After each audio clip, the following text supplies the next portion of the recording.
Entra num outro caso relacionado ao ex-ministro Silvio Almeida, né? Ele que é alvo de investigação, e quem está acompanhando esse caso é a nossa repórter. Eu vou pedir licença a vocês, que eu vou chamar rapidamente aqui a Adriana Negreiros para conversar conosco. Ela traz uma nova reportagem a respeito desse caso, ela que recentemente entrevistou o Silvio Almeida, ele trazendo, inclusive, aí a versão dele para as acusações que pesam contra ele. E hoje a Adriana traz mais informações a respeito da organização Me Too, que, segundo as análises aqui da Adriana, que teve acesso aos relatórios da organização que constam no inquérito, que ainda está em andamento, a organização não forneceu para a Polícia Federal detalhes, né, sobre essa violência que Silvio Almeida é acusado. A Adriana já está conosco ao vivo aqui para falar comigo a respeito desse assunto. Cadê você, Adriana? Tá aqui já? Tá aí, ó. Olá, Adri, boa tarde já. Seja bem-vinda ao nosso All News. Você traz mais um capítulo dessa história que a gente vem acompanhando aqui no UOL. E nesse caso, você foi atrás, então, dos relatórios do Me Too, né? O que você encontrou lá e o que você não encontrou lá? Então, Fabiola, boa tarde para os colegas Josias e Thales. Desde que esse caso estourou, eu tenho pedido para o Me Too informações sobre o número de denúncias que há contra contra o ex-ministro Silvio Almeida, né? Porque, né, vocês devem lembrar que quando o caso veio a público, né, na coluna do Guilherme Amado no portal Metrópolis, havia ali a informação de que a ministra Aniele Franco havia sido importunada sexualmente pelo então ministro Silvio Almeida, né, havia essa informação atribuída à ONG Me Too. A ONG Me Too dizia, na ocasião, que também tinha recebido uma série de denúncias contra o então ministro, e foi essa confirmação que permitiu que houvesse essa notícia a respeito do caso. Bom, a gente tinha muitas informações desencontradas, era um boato que já circulava nas redações, mas eu queria muito saber, desde a época, quantas mulheres haviam acusado então o ministro Silvio Almeida de assédio, de importunação sexual. Começamos ali a buscar essas informações que não nos foram reveladas sob o argumento de que era preciso manter a identidade das vítimas sob sigilo e que qualquer informação que viesse a público a respeito, fosse em relação à quantidade, fosse em relação às datas das denúncias, poderia comprometer esse sigilo.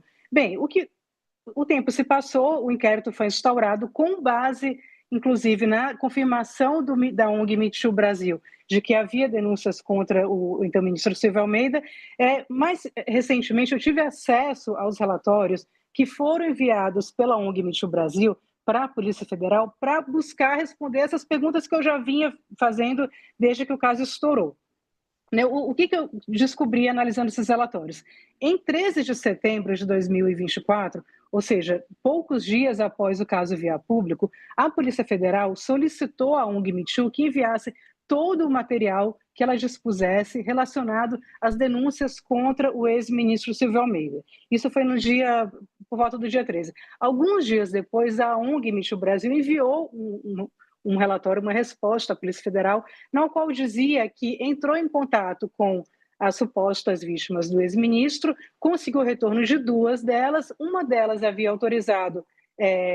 havia autorizado que fossem passados os dados dela para a Polícia Federal, e uma outra já havia prestado depoimento anteriormente no dia 10 de setembro.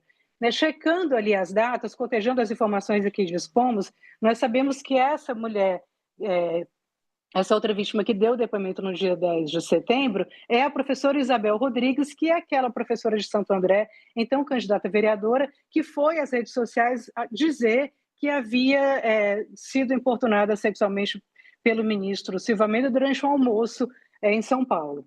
Bem, e na ocasião, a ONG Me Too Brasil pediu à Polícia Federal que estendesse o prazo para que ela procurasse conversar novamente com as denunciantes e saber o que poderia ser enviado para a polícia. Quando foi em fevereiro desse ano, ou seja, há pouco tempo, a Polícia Federal voltou a cobrar informações da ONG Me Too Brasil. Pediu mais uma vez que a ONG enviasse todo o material que dispusesse relacionado ao caso. E o que foi que a ONG respondeu alguns dias depois? Enviou duas laudas sem logo do Me Too, dizendo o seguinte, que havia feito contatos com denunciantes E o que nos chamou a atenção, Fabíola, é o fato de que todos os contatos que são apresentados nesse relatório de 2 páginas do Me Too são contatos posteriores à demissão do ministro Silvio Almeida. E nesse relatório tem informações que são muito, digamos assim, tímidas, né?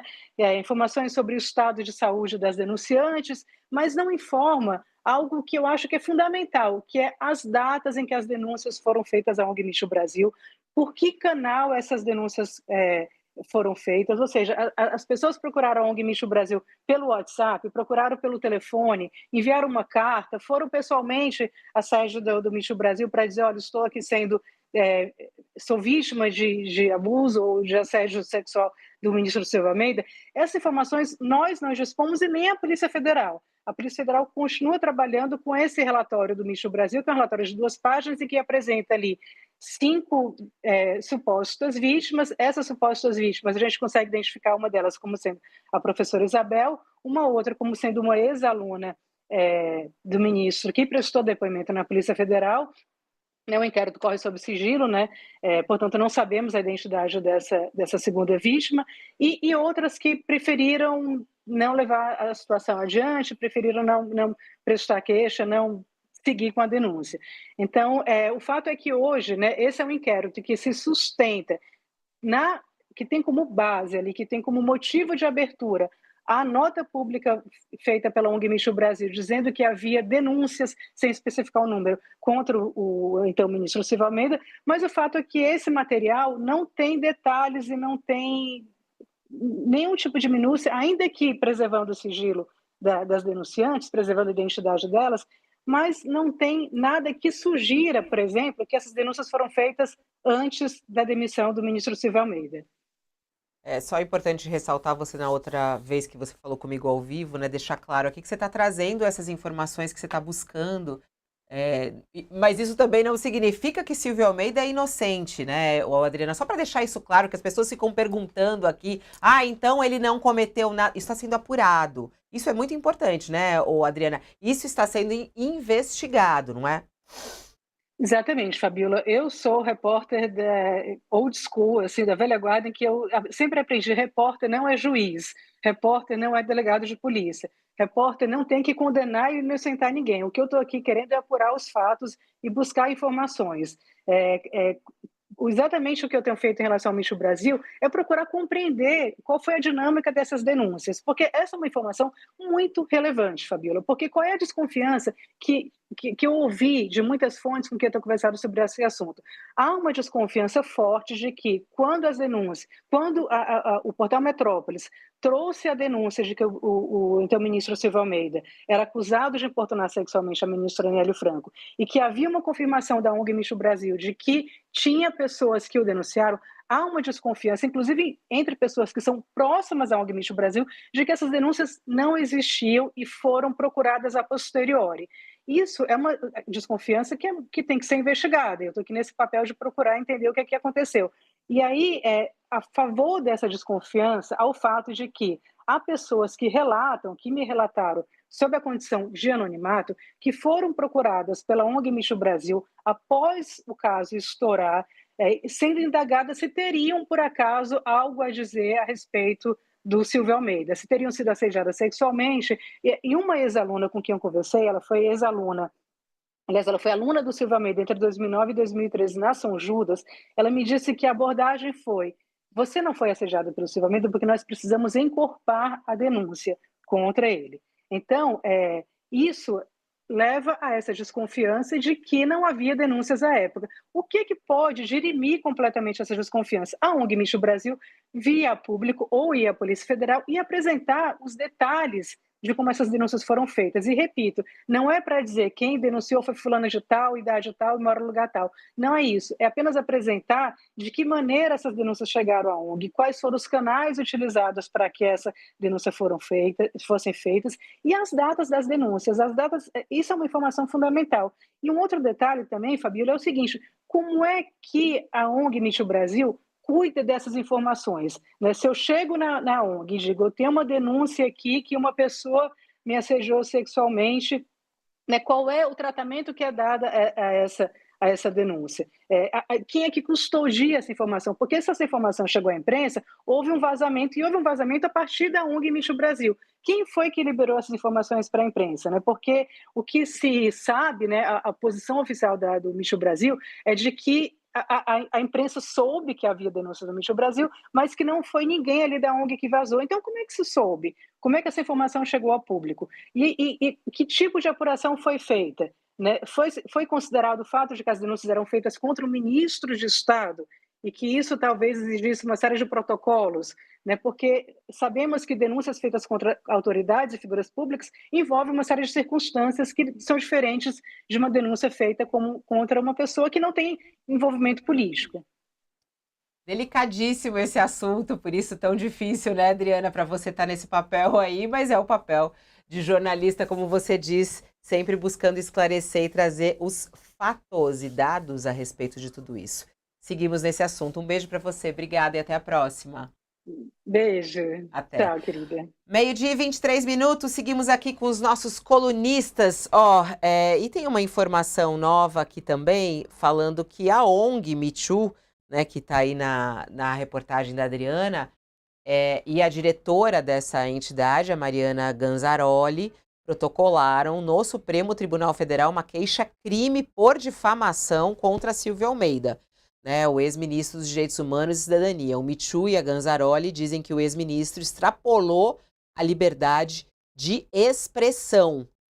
Sem apresentar provas, Almeida acusou a ONG de tentar interferir na licitação do Disque 100, canal de denúncia de violação dos direitos humanos. A defesa cita na peça a entrevista, inclusive, de Silvio Almeida à Adriana, em que ele reforçou que há indícios que embasam a acusação, mas que são documentos sigilosos. Então, o assunto também está indo agora para o STF através da Me Too com essa ação contra Silvio Almeida. Ô, Madá, rapidamente, só para a gente já mudar de assunto também, eu queria a tua análise a respeito disso. A ação agora contra Silvio Almeida dessa entidade.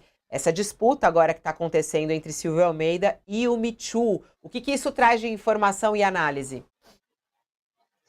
Que com uma defesa dessa a gente não precisa nem de ataque, né? Pelo amor de Deus, gente. Olha, a gente viu aqui o que a Adriana Negreiros trouxe, que são fatos. Primeiro que eu não entendi por que no Supremo, que o ministro não tem mais foro privilegiado, ele é ex-ministro. Depois, mostra os dados. Mostra os dados. Quem são as mulheres denunciantes? Esse tipo de ação é mais deletéria para a mulher do que a união internacional por séculos de todos os machistas do mundo. Porque quando uma mulher vai fazer uma queixa, dá a impressão que é esse tipo de coisa, que não sabe direito, que ninguém viu, que não tem o documento, que está falando da boca para fora. Esse tipo de atuação, como dessa ONG, reforça todos os estereótipos que fazem as mulheres saírem perdendo. Mostra o caso. Em vez de mostrar o caso, esse tempo que está gastando para entrar no Supremo, por que não gasta mostrando o que a Polícia Federal pede no documento? É só isso. Esse não é o primeiro caso desse tipo. E eu volto a falar, a defesa da mulher está ruindo. Porque em vez de ciência e eficiência, a gente tem demonstrações de bom mocismo e boa vontade, de gente que não está entregando o que promete. Se tinha denúncias contra o ministro, apresente as denúncias. O ministro, na defesa dele, isso eu acredito que qualquer réu, e isso é lei aqui no Brasil, o réu tem o direito de se defender do jeito que ele quer. Existe até uma expressão no meio jurídico que se fala ius esperneandi, que é o direito de espernear. Ele tem esse direito, sim. Não é extrapolar nada. E pegar esse caso e levar para a seara da liberdade de expressão, eu prefiro acreditar que foi uma coisa que puseram na água dessa gente. Porque não faz nenhum sentido. Além de prejudicar a defesa da mulher, vai prejudicar agora o debate de liberdade de expressão, vai prejudicar mais o quê? Ajuda alguém, apresenta o caso. A defesa das mulheres se faz com fatos. Há fatos suficientes mostrando que mulheres são, sim, vítimas de violência e que muitos homens saem, sim, impunes e que é preciso acabar com isso. Nós temos os fatos, não precisa inventar a história. Quando sai inventando história, dá a impressão de que não há fatos e por isso inventa. A única defesa da mulher contra a violência é mostrar os fatos. Com esse tipo de defesa que está sendo feita da gente, não precisa nem de ataque mais, né? Eu não sei, aliás, eu não sei nem o que é pior. Se é o ataque ou se é esse tipo de defesa. Porque esse tipo de defesa é pior que o ataque. O ataque é violência. Esse tipo de defesa, entre aspas, é deboche.